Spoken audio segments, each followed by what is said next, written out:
Here we go. So this is the workshop, Nail Your Elevator Pitch. It's a workshop to create a different pitch for investors and customers, more like differentiated pitch. Welcome to startups.com. For those who are going to be watching this is part of our workshop series here at startups.com, the online accelerator program. I'm going to dive in and then we'll have a lot of time for a Q&A and do some work, hopefully with ChatGPT. I want to show you how I've been using ChatGPT, which is great. So first is you want to stop this. This is the number one mistake that I see people make. If I had to boil down the reason elevator pitches fail or pitching in general fails, is because it's like you're talking to an audience of one. You're talking to yourself. So most make the mistake of pitching themselves and whispering. And it's kind of like, okay, I'm whispering and I'm going to use inside language. And we'll talk a little bit about inside language in a moment, but stop it. Okay. First things first, you have to understand you are not pitching yourself. Most of the time, that is the default because you want to follow the narrative in your head. You're the most comfortable talking to yourself. Stop it. Stop it. Okay. For the love of God, stop it. Because I have to listen to dozens of pitches a day and they all just meld together. And it can be quite a challenging experience, takes endurance. Whereas you may be thinking, oh, this is so exciting because I like listening to my own voice in my own head. It's not, just letting you know. So stop this and we'll figure out how. Here we go. So there are different types of pitches. Sorry, spelling mistake. Different types of pitches based on time and context. So understand time and context, the allotment of time that you have drastically determines, along with the context of what your pitch is. For example, do you have 30 seconds to pitch? That's a type of pitch. Do you have 1 to 5 minutes? That's a different type of pitch. Is it oral or written? Are you going to explain it orally or are you going to write it down and type it in? Is it part of a chat or a part of an application? Is it investors or customers? All of these make tremendous, huge critical differences in the way that you put your pitch together. So you're thinking about your context, the time that you have, and the context includes the audience and your goal of what you're trying to accomplish. Be prepared for anything. One time someone said to me a long time ago, it's like, Ed, you always seem to know the right thing to say. It's like you pull a rabbit out of the hat. Like we could give you a topic and you could create a compelling discussion around it right there on the spot. And how are you always so prepared just to talk? When I was going around and, doing community leadership and I was in different places, what would happen is someone would recognize me from the audience and they say, we have a special guest, Ed. Ed, do you have a few words to say? And it was not pre-planned, anything like that. They just, asked me to come up and say a few things. I did it. And they say, wow, seems like you pull a rabbit out of the hat. How did you do it? And I said, that's easy. I load my hat with thousands of rabbits. I would literally spend time in the shower, envisioning my pitches, practicing, walking myself through the different scenarios, and loading my hat with 1,000 rabbits. That's how you pull a rabbit out of the hat, the right rabbit out of the hat every single time. Basic ingredients that you want to put into your pitch. Here's how you do it. So it's what you do. There's a basic what you do and then a hook. All right. We'll talk about how you hook people in. I'll give you examples. So what you do in a hook, then it's when you do it or when they need it. And that's all about the pain. And then how you do it differently, right? So, and then who you are, sticky qualification. So what, when, how, who. Okay. Do yourself a favor, write those words down in that order. And this is the inventory that I take when I'm pitching or writing anything. I go what, when, how, who. This is also based on brain science and a book that I wrote called The Cortex Circuit, and realize that people's brain work in a particular type of circuit and the information they want to hear. So I'm always teaching what, when, how, who. If you're hanging out with me enough, you'll always see me resort to what, when, how, who. It's the basic framework that I use to pretty much approach anything. So here's an example. This is what I came up with, what I was using years ago when I was going out and doing business consulting and being an advisor. So my what was I monetize vision. So there's my hook, right? Monetize vision. So if I'm at a live place, you know how you go to a live seminar or a live networking, and the first thing is, what do you do? And I'm a mortgage broker. Boring. Boring. Right? So I came up with something that hooked people in. I monetize vision. I do it when entrepreneurs have a great idea but are stuck on how to turn it into reality and make money. So that's my when. My how, I developed a proprietary framework and process with a 10x performance guarantee, right? And then who am I? I'm a 7-time funded founder with 2 exits, meaning I've failed 5 times, and that's to your benefit. My clients benefit from that. And a certified executive coach specializing in the brain science of high performers, and an RODC, which stands for Registered Organization Development Consultant. That's my designation. So look at it from the standpoint of, I can get through this literally in like 30 seconds to a minute. 5-minute conversation, I can pull it into a 20-minute conversation. It applies everywhere. So I'm at the networking event, say I've got just literally 30 seconds. Well, I monetize vision. What do? Well, I monetize vision. And I give them the hook, and they just look at me. Oh, okay. Yeah, I do. I monetize vision when entrepreneurs have a great idea but are stuck on how to turn it into reality. What I did is I developed a proprietary framework and a process, and I give a 10x performance guarantee. Usually they interrupt me and they say, what's a 10x performance guarantee? And I say, well, if you want to make $1 million, if you have $1 million problem, you know, I charge $100,000, but you get your money back if you don't make $1 million of value. You don't get $1 million of value out of it. And I'm a 7-time funded founder. This is what qualifies me with 2 exits, and meaning that I've failed 5 times, which is to your benefit. I'm also a certified executive coach, specialized in the brain science of high performers, and a registered organization development consultant. And let the conversation go from there, right?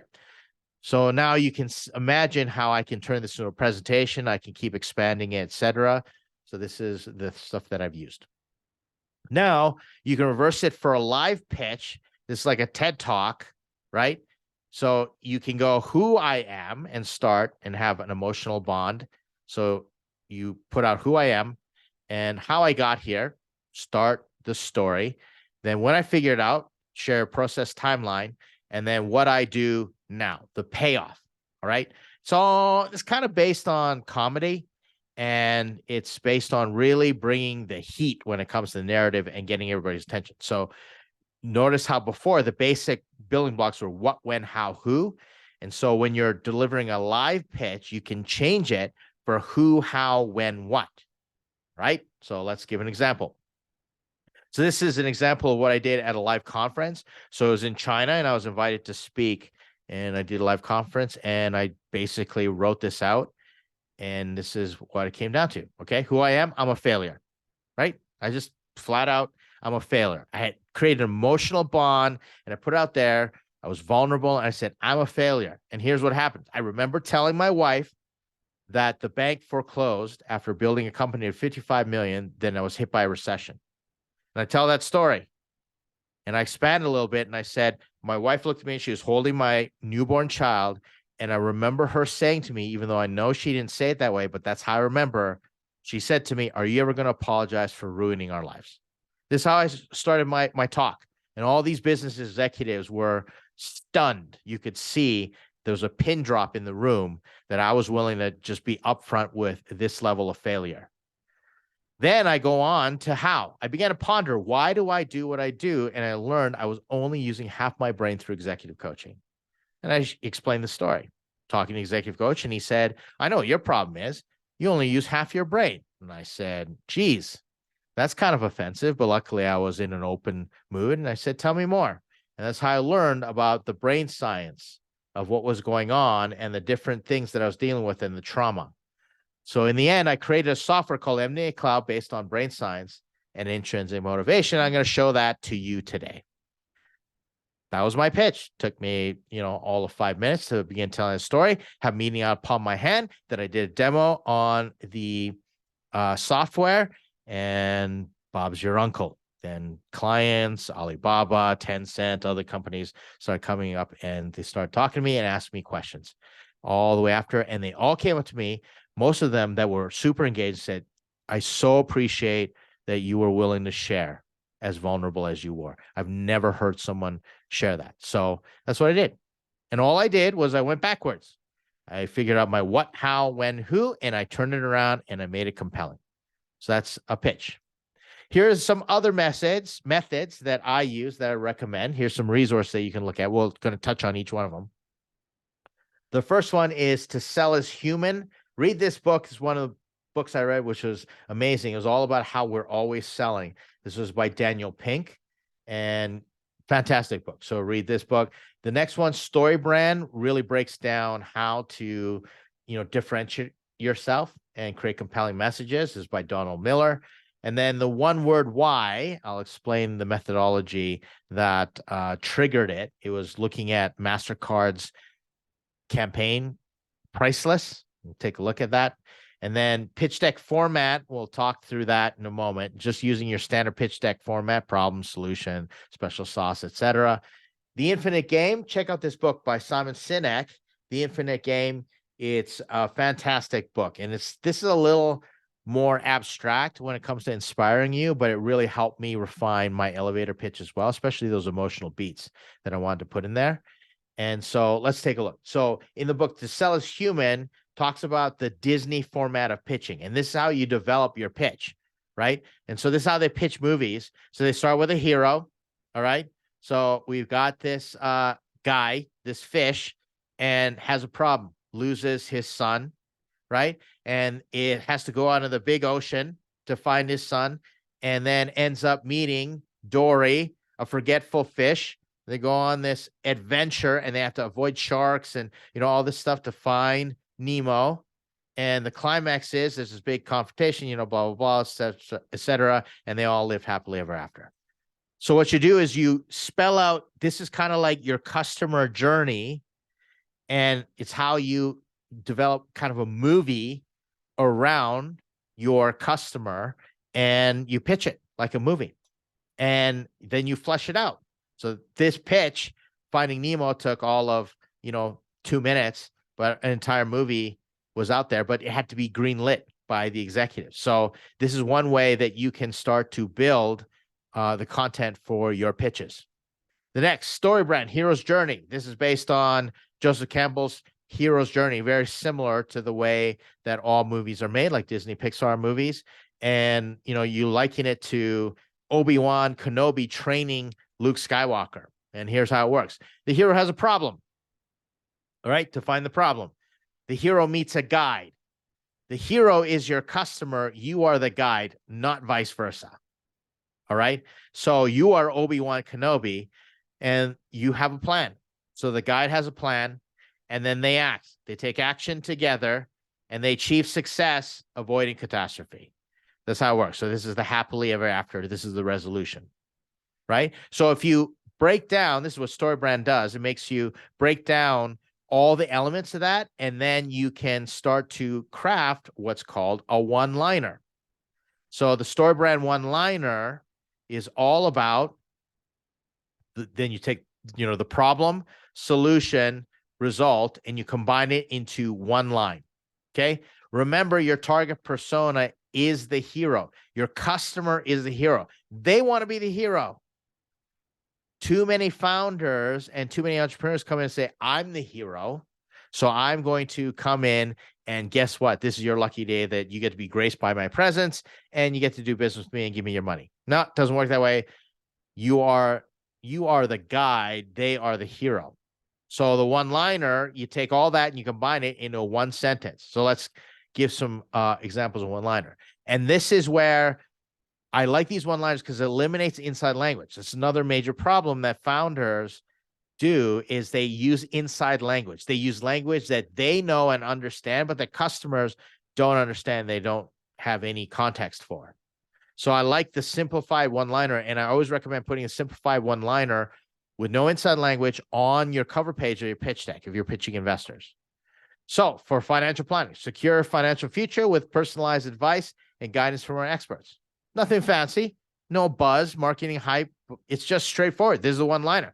This is what I do. I help you secure your financial future with personal advice and guidance from our experts. That opens it up. This is where we start. E-commerce, shop the latest trends and styles with fast and easy online ordering, all from the comfort of your own home. Straightforward, right? Software as a service, SaaS company, simplify your workflow and boost productivity with our user-friendly cloud-based software. This is the opening one-liner. Education, unlock your full potential with personalized learning and support from our experienced instructors. Home services, transform your home with expert remodeling and renovation services that exceed your expectations. Okay, I like that. Legal service, protect your rights and achieve justice with knowledgeable and experienced legal representation. Health and wellness, achieve your health and wellness goals with personalized coaching and support from our team of experts. Okay, it's similar from financial planning, right? Straightforward, no fluff, one-liner, no inside language, no kitschy slogans or sayings. It's just straightforward. So you're at a networking event, so it says, what do you do? Well, I help protect your legal rights and achieve justice through our knowledgeable and experienced legal representation, right? What do you do? I'm at a trade show. I transform your home with expert remodeling and renovation services that exceed your expectations. And then what happens is you immediately get to know if they're not interested, they don't need their home remodeled, then they're going to be like, oh, not interested, you move on, save time. If they happen to be right there, they immediately know what you do. They'll ask you for more questions. So this is a straightforward one-liner, no inside language, can be part of your elevator pitch. Here's the one-word why method. The one-word why method now is a little more marketing and slogan-y, but I use it to great effect in a specific way. And I'll show you in a moment. I got this idea. I was reading an article about how brands are taking one word and they're like owning the brand. They're owning the word, like Kleenex, okay, Xerox. But, MasterCard was known for their priceless campaign, right? And then so priceless was the word and they trademarked it. I love it. Trademarked it. And then what happened was they expanded that in a campaign. So first it was like, some things in life are priceless, but for everything else, there's MasterCard, type thing. It's a campaign. And then it went into ESG and like it was very flexible and went into all their advertising and building their brand. So MasterCard at priceless. Of course, Visa couldn't be outdone. So they said everywhere, right? They went after the word everywhere. It's everywhere you want to be. Remember that campaign? Google, well, they basically took over the word search. They replaced the word search with the word Google. Okay, Google it. Airbnb, Belong. This is a great story about how Airbnb was positioning themselves as sort of a cheap alternative hotel. And then Brian Chesky was talking about the story where somebody said, you got it all wrong. It's about friendship and it's about going and belonging. So belong anywhere is their tagline, but it was the word belong. How do we help people belong, right? It was their North Star. Intel, they took the word inside. It was literally Intel inside. It was all about there's an Intel inside. The chip inside this is the strategy. And I've heard so many people use it. We want to use the Intel inside strategy, right? Which is really the embedding strategy. But they grab the word inside. And then Zappos was the word wow. So they had deliver the wow through service. So wow, does it wow? Wow was the word. Here's my personal experience. So, as I began working with clients and helping them, worked for the Muhammad Ali Center with a company called Envision. And their one word why was greatness, because Muhammad Ali would always say, I am the greatest. I am the greatest, right? And so their whole thing was, how can we help you achieve greatness and stuff like that? This was for his nonprofit. And, I worked on that campaign. We grew that. The Facebook, it was criminal. The Facebook page had less than 1 million followers, like 977,000. And we grew that to 10 million. Okay. And I even competed with the people who own the Muhammad Ali trademark and won. We got verified on Facebook. I prefer the word greatest. I am the greatest. So become the greatest. And I would use these slogans on Facebook, like the greatest Facebook page of all time, right? Because it was the GOAT, right? The greatest of all time. That was the greatest Facebook page of all time. And trash talking and, all that stuff. So that's what helped. But the word greatness, or greatest, as I would prefer, was used for everything, the great effect. Water's Edge, there was this community of elder homes, or like senior homes, and they changed the word from seniors. We don't use the word seniors, we use the word elders. And they had this slogan, elders rule. And it permeated every single thing that they did. It was like, do elders rule. And even with their visual advertising, what they did was they said they can't have people at a higher level in their pictures than the elders. Like, you can't have a picture of a senior citizen in a wheelchair with a doctor standing over them. They have to be either on the same level, or the older person had to be higher. And it was all about elders rule. Now, how does this apply to the pitch? I'll explain this in a moment. There was a manufacturing company I worked on, and we came up with the word upsolve. We don't just solve, we upsolve, which was a huge, I thought it was very clever. And then an agriculture fintech, we came up with the word Intrust, and yeah, spelling mistake there. Intrust, and it's not just about trusting and not entrusting each other, ENTRUST, but Intrust, IN. And there's a whole story that goes behind that. And then even my own accelerator fund. So we're taking the word joy effects. Okay, if you come to my cohorts, you heard me say joy effects. So how do I use this word? Well, it's my what. I say, here at our company, we have an investment thesis called joy effects. And this is what joy effects means. That's how I start my pitches sometimes. Right. And so if you begin to pick your one word why, you can say, here at our company, we have one word. It's priceless. Right. And this is what priceless means to us. Right. Here at the Muhammad Ali Center, we're about one word here, greatness. Right. Because Muhammad Ali would always say, I am the greatest. And we want to know how to make you great. We want to know your greatness. What's it going to take? So it's a great way to start an elevator pitch, by creating a bond and getting them, aligned with your brand. All right. So these are all different techniques. Not one fits. Okay. Not one shoe is going to fit everything. The pitch deck format, okay, how you use. And once you figure out your pitch deck, you can turn it into verbal. So problem. Okay. So you're going to, quantify the pain, the solution, which is problem reverse, TAM, how it works, special sauce, traction, and domain expertise, why you. Now you can do this in a live pitch. Okay. So 15 million people suffer from itchy pinky finger, right? And we created a special sauce that not only turns your pinky finger to gold. Okay. And you can use it, as a laser pointer, right? We found out there are, the 50 million people, 10 million of people wanted a gold finger laser pointer. I'm being totally facetious. I'm making this up on the spot because, I don't want to pigeonhole us into one direction or the other. But how it works, special sauce, traction. So you can see, you can take your elevator pitch and you can turn it into a verbal pitch, right? But add story to it. Okay. And then finally, the close. Make sure UI is asked. And this is the general advice for all pitches. Make sure you ask. A lot of times people don't buy because there isn't the ask there. Okay. This is the infinite game. All right. So the infinite game is broken down into 5 things. I highlight 3 of them. There's the just cause, trusting teams, worthy arrival, existential flexibility, and courage to lead. Suggest you read the book. But the just cause is, the just cause, the reason you exist. And then the worthy rival gives you ways to examine differentiation, and the courage to lead, to put courage in your elevator pitch and be a leader when you're pitching.